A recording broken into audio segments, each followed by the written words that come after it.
Let's be honest. Are you really getting the most out of AI? Because for most of us, we're only scratching the surface. In this explainer, we're going to show you how to go from just typing basic questions to actually commanding AI like a pro. We'll unlock its creative power and even peek under the hood at how it's literally learning to think. So, you ready to level up your AI game? All right, here's our roadmap. First up, we're going to tackle the prompting gap, basically why most people are using AI wrong. Then we'll get into the good stuff, how to craft the perfect prompt using some really cool research-backed tricks. From there, we'll see what happens when you become an AI director. And finally, we're going to get a little nerdy and look at how AI is learning to reason, almost like we do. Let's jump in.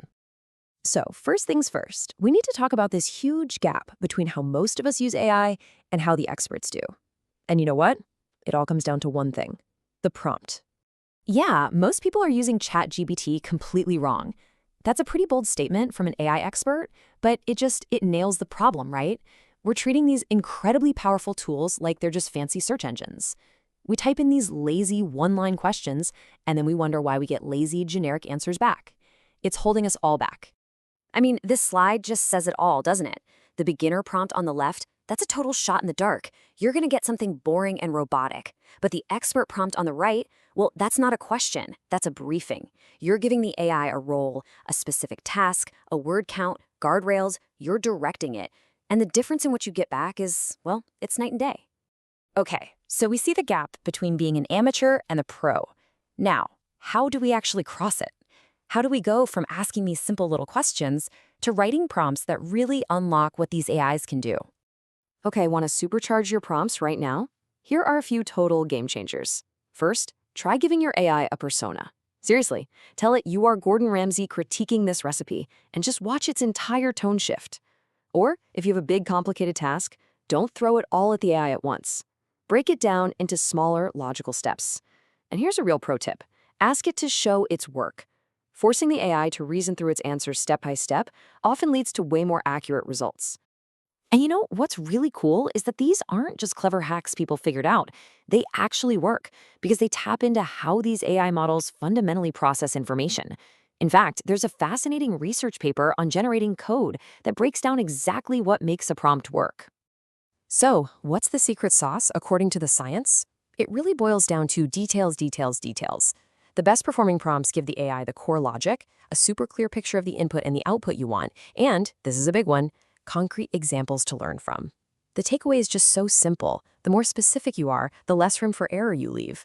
Specificity is everything. And get this, here's the real kicker.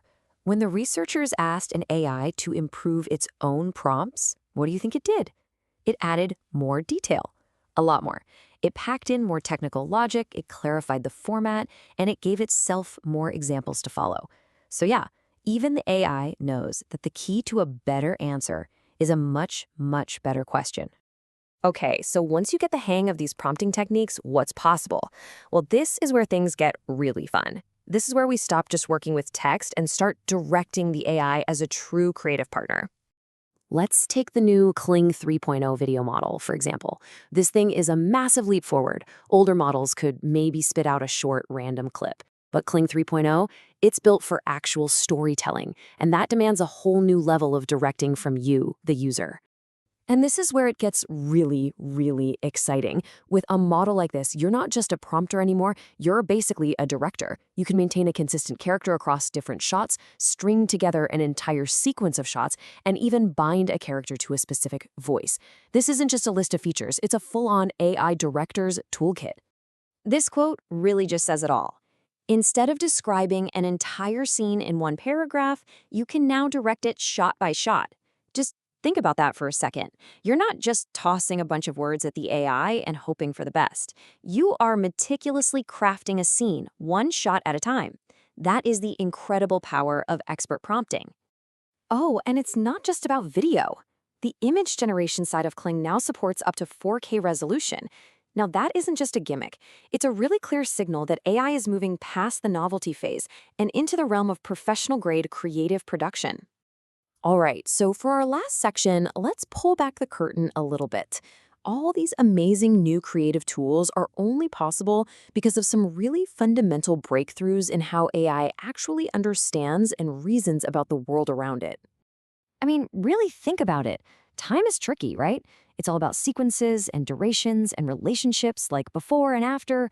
For an AI to really understand a story or answer a complex question, it has to get this right. So, how on earth are researchers tackling a problem this abstract? Well, one of the most exciting approaches is a framework called Nestor. And the idea behind it is just brilliant. It basically takes the best of both worlds. You have the rigid, rule-based logic from old school AI, and you combine it with the flexible, pattern-matching power of modern neural networks. What you get is an AI that can think about time in a much more structured, almost human-like way. So how does it actually work? This diagram gives us a little peek under the hood.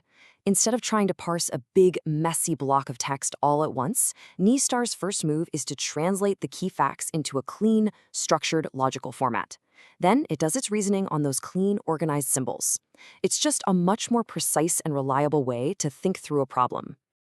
Let's quickly walk through Nestor's thinking process. It's like a 5-step dance. First, it turns messy facts into clean symbols. Second, it reasons using those symbols.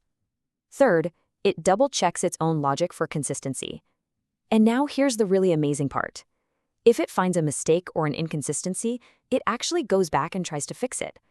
Only after all that does it give you the final answer. It's just a smarter, more careful way of thinking. And here is the proof, right here. You ask a standard AI a tricky time-laced question about someone's career path, and it messes up. It just makes a simple word association. But Nestor? It understands the concept of before. It reasons through the timeline and nails the correct answer. And this isn't just about getting one question right. It's a huge step toward building AI we can actually trust, because we can follow its chain of logic. So, let's wrap this all up. What did we learn? 1. The prompt is everything. It's the gap between amateur and pro results. 2. The best way to get better is to combine those practical techniques with data-backed guidelines about being specific. 3. Once you master this, you unlock a whole new world of creative direction. And 4. All of this progress is being built on top of new frameworks that are teaching AI to reason more like us. You know, when you really boil it all down, it's about communication. We're finally learning how to have a real, productive dialogue with AI. And as we get better at speaking its language, and it gets better at understanding ours, the creative possibilities are just endless. So the only real question left is, what are we going to build together next?